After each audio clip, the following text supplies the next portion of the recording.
प्यारे बच्चों नमस्कार। मैं कृष्णकांत त्रिपाठी अपने चैनल में आपका स्वागत करता हूं।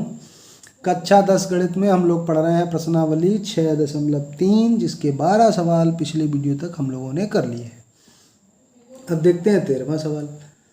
13वां सवाल का चित्र नहीं दिया हुआ तो कैसे बनाएंगे।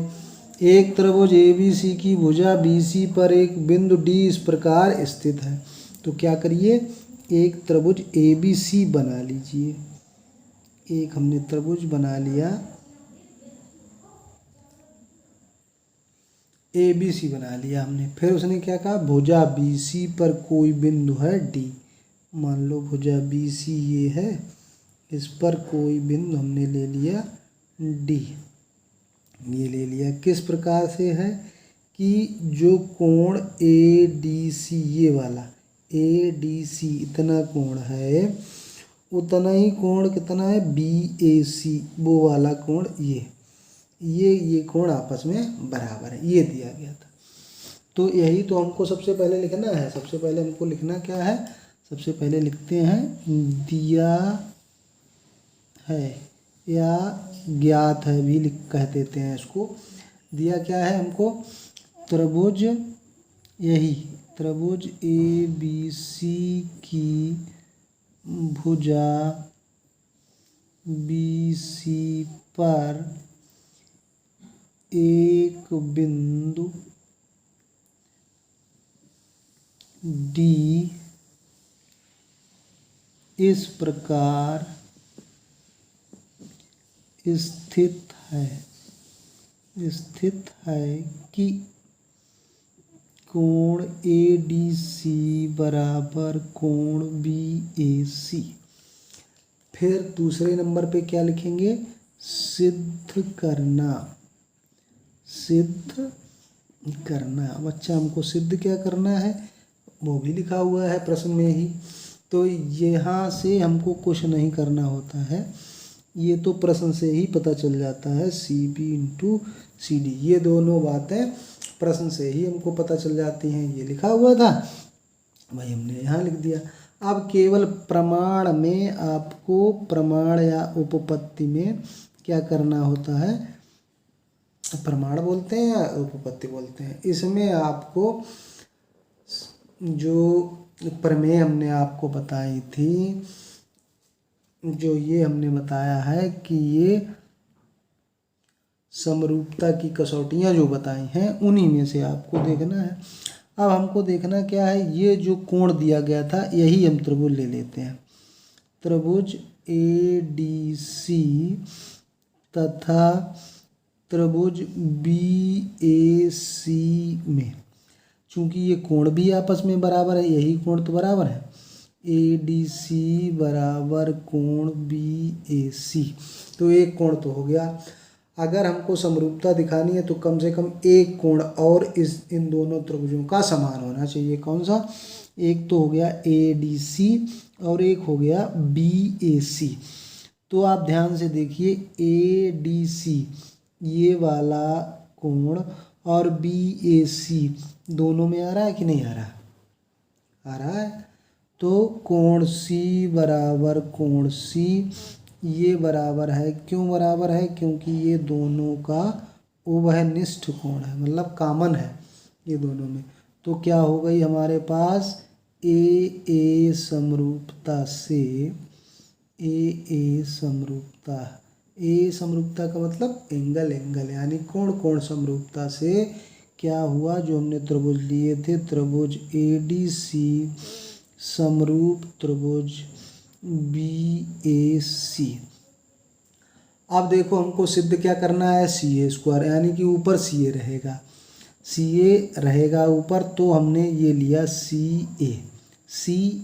तो यहाँ पे क्या लेंगे, CB भाई, लास्ट वाला अक्षर फिर पहला अक्षर, लास्ट वाला अक्षर फिर पहला अक्षर बराबर। अब हमको पता है कि CB के साथ CD आना है, तो बस यहीं से उठा लेंगे इसको भी, CD कौन सा लिया, ये वाला अक्षर, तो यहाँ पे ले लेंगे CA, अपने आप आ गया CA।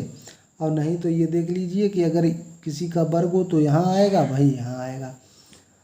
तो ये ट्रिक हो गई आपकी।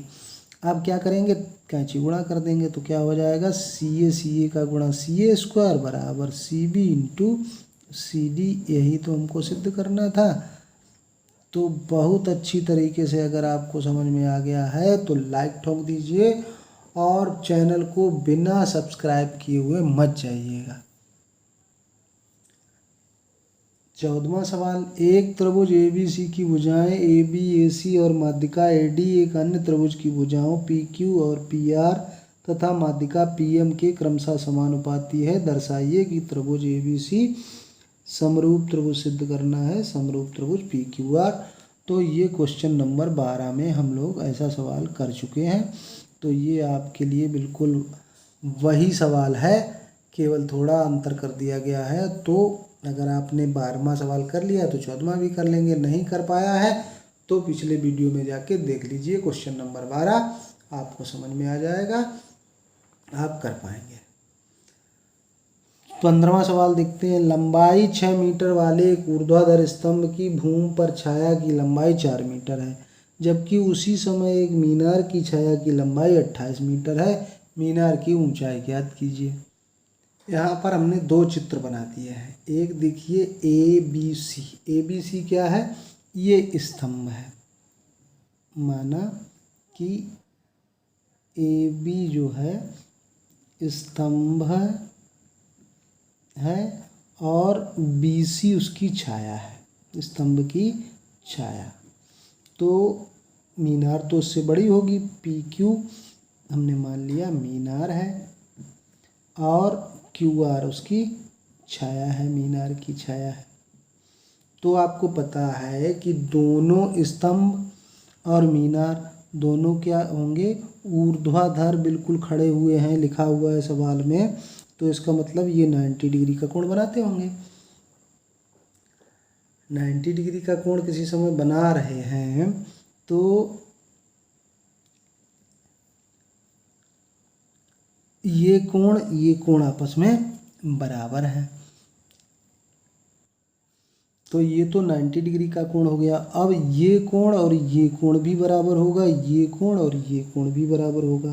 क्यों बराबर होगा, क्योंकि ये भी ऊर्ध्वाधर खड़ा हुआ है, फिर उसकी छाया है तो ऊपर से ये आ रहा, तो यहाँ भी उसकी छाया है, बिल्कुल सेम एज ऊर्ध्वाधर ये भी खड़ी हुई है मीनार, तो उससे मिलाया गया है, तो ये भी कोण आपस में बराबर होगा। तो जब तीनों कोण बराबर हो जाएंगे तो हम क्या कहेंगे कि त्रिभुज ABC तथा त्रिभुज PQR में क्या है कि कोण B बराबर है कोण Q बराबर 90 डिग्री और कोण C बराबर कोण R है तथा कोण A बराबर कोण P है। ये तीनों आपस में बराबर हैं। तो जब ये बराबर है तो त्रिभुज ABC समरूप हो गया त्रिभुज PQR।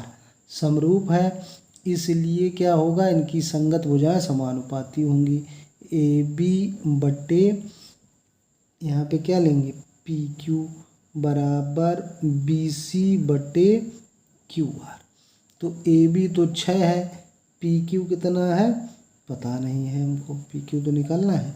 अब BC 4 दिया है, QR 28 दिया हुआ है।